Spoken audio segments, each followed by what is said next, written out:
Welcome to the Alliance for Positive Youth Development's third podcast, part of a series of podcasts that focus on highlighting various organizations and groups that work towards promoting positive youth development.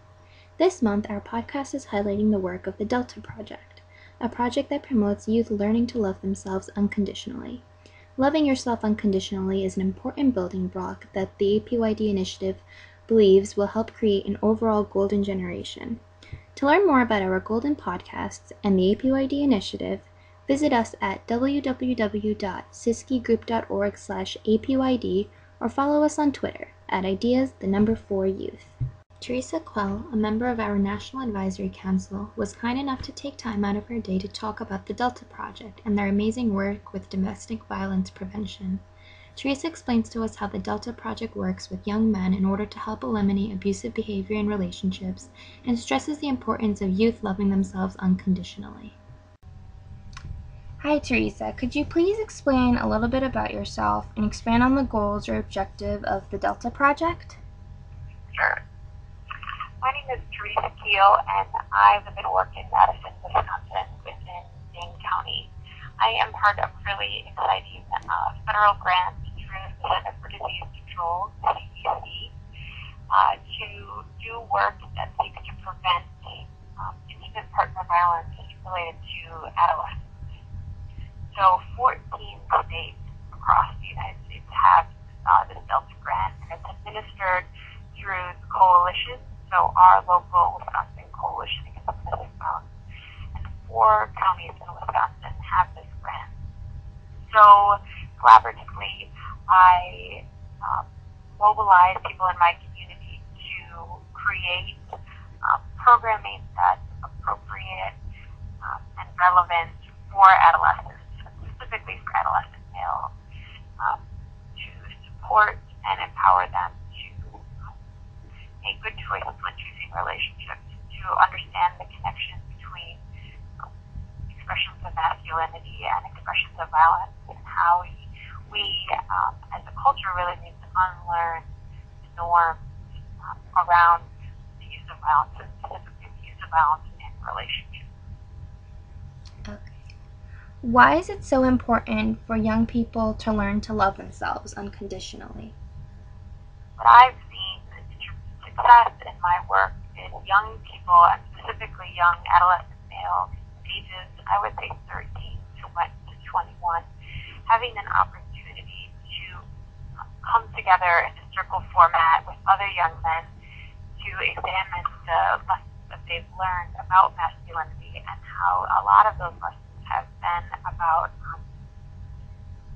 keeping their interests and their thoughts quiet, and perhaps quoting and trying to support that women's opinions are more important in relationships, and that men's feelings and thoughts should just vary. And what I've seen in our groups is when men begin to identify their thoughts and experiences about relationships and love, that they, trying to think of the best way to put it, they almost awaken. They begin to understand how they've been sold a raw deal, sort of, in that the ways that they've been taught to be young men and to show love perhaps haven't had their best interest in mind. And what's most important is to be confident in their thoughts and feelings first, so they can express them to someone that they're in a relationship with, whether it's intimate or not. And then in turn, that they'll be able to hear and respect somebody else's. What are some reasons why young people stop appreciating or loving themselves? I think we have really pervasive cultural norms out there that encourage people to not create waves and to not step outside the box and live in a way that's most appropriate or safe for them. So out of the need to be safe, to fit in, I think young people specifically are encouraged to hide parts of themselves that others may not love or appreciate or respect. You think about, like, what are some of the preventative factors to creating young people that become successful, mobilizing adults. And I think about how being confident in yourself while knowing skills related to how to manage other people's perception of you, to communicate effectively, that those all play a big role in increasing the likelihood that young people will kind of turn on themselves. What age group or specific youth audience does the Delta Project target? As I had said, we work with adolescent males ages about 14 to 21. So we're working mostly in high schools and then at the university setting. Some of our outreach includes having the older students go out and talk to younger students, so having the college males talk to high school males, having the high school males work with younger males. Because as we know, it's more effective for someone that's closer in age to be promoting a message. And specifically with a traditional, women's issue, it has great impact when men are talking to other men about the need to speak out against other men's violence, to be able to identify the ways that their language could be considered violence, to be challenging themselves.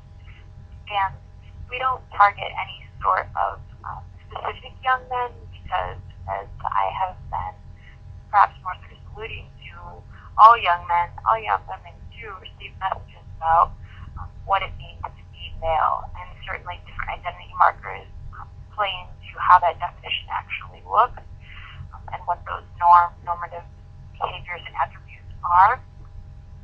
So that's where it's really important that our programming is flexible and that it can respect the fact that not all men grow up as white young males that go to an upper middle class high school.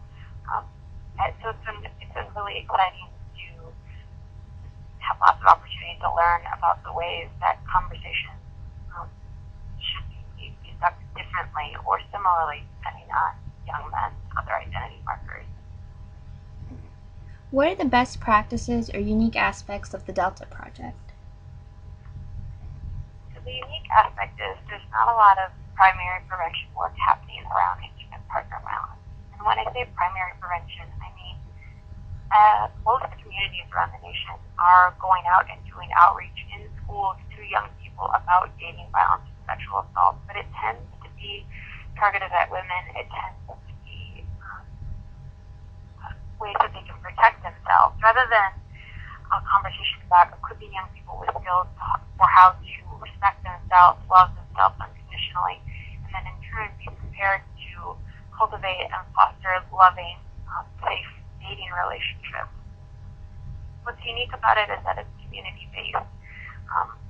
I work out of a local nonprofit domestic violence shelter, and all the other work that we do is free. Our services to keep women and their families safe from domestic violence. So absolutely essential work.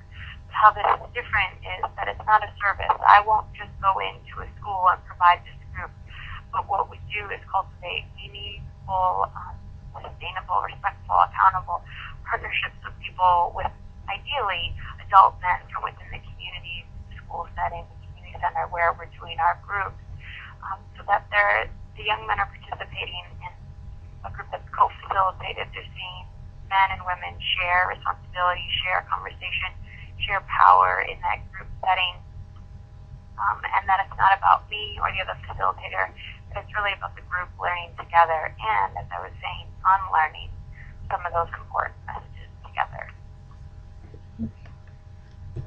We can't stress enough the importance for young people to learn to love themselves unconditionally so that they respect themselves and others around them. We'd like to thank Theresa from our National Advisory Council and the Delta Project for sharing with us the incredible work the project has and will continue to accomplish. As always, to get involved with the Alliance for Positive Youth Development and learn more about our goals and initiative, visit us at www.siskigroup.org/APYD or follow us at ideas4youth on Twitter. Stay tuned for the next installment of the Golden Podcast series, and we hope this podcast has taught you the importance of loving yourselves unconditionally.